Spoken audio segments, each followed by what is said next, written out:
السلام عليكم ورحمة الله تعالى وبركاته. القناعة كنز لا يفنى. اللي أعطاه الله القناعة أعطاه السعادة في الحياة. إلا قنعتي بالرزق اللي أعطاك الله سبحانه وتعالى غادي تكون من أسعد الناس. شحال من واحد فينا تبارك الله خدام، كيربح مزيان، عنده السيارة، عنده الدار، عنده جميع الوسائل المتاحة ديال الرفاهية في الحياة، ولكن ما عندوش لهنا، ما عندوش راحة البال. علاش؟ لأنه ما فرحانش بداك الشيء اللي قسم له الله. دائما كيقول هل من مزيد، كيبقى دائما مضارب مع الوقت، كيقول أنا خصني نزيد، أنا خصني ندير ما أكتر. إلا شاف شي حد مثلا داير حسن من السيارة ديالو كيبقى ملهوف، كيبقى خصو يقلب باش يدير ويجيب أحسن من هذيك السيارة. وكاين بالمقابل الناس اللي عطاها الله القناعة واللي قلبها عامر بما قسم الله. يقدر يكون يربح واحد الأجر اللي هو ضعيف، وكيصدق منه، كيعطي منه، كيوفر منه.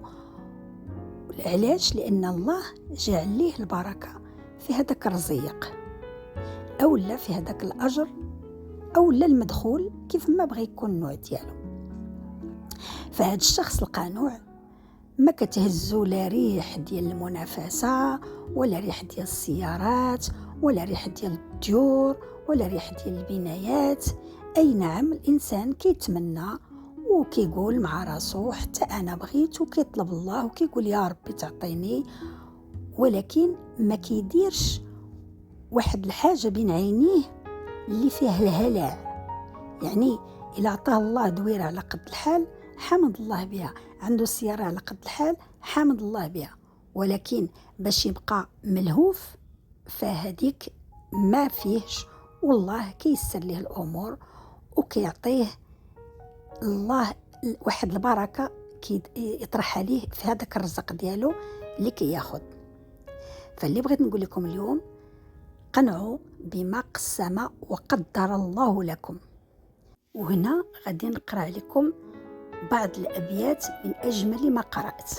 يقول الإمام الشافعي: رأيت القناعة رأس الغنى، فصرت بأذيالها متمسكي، فلا ذا يراني على بابه، ولا ذا يراني به منهمكي، فصرت غنيا بلا درهم، أمر على الناس شبه الملك.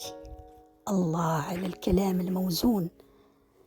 خصنا نستمتعوا بحال هاد الأبيات وهاد الأمثال وهاد الكلمات اللي كتكون فيها عبارات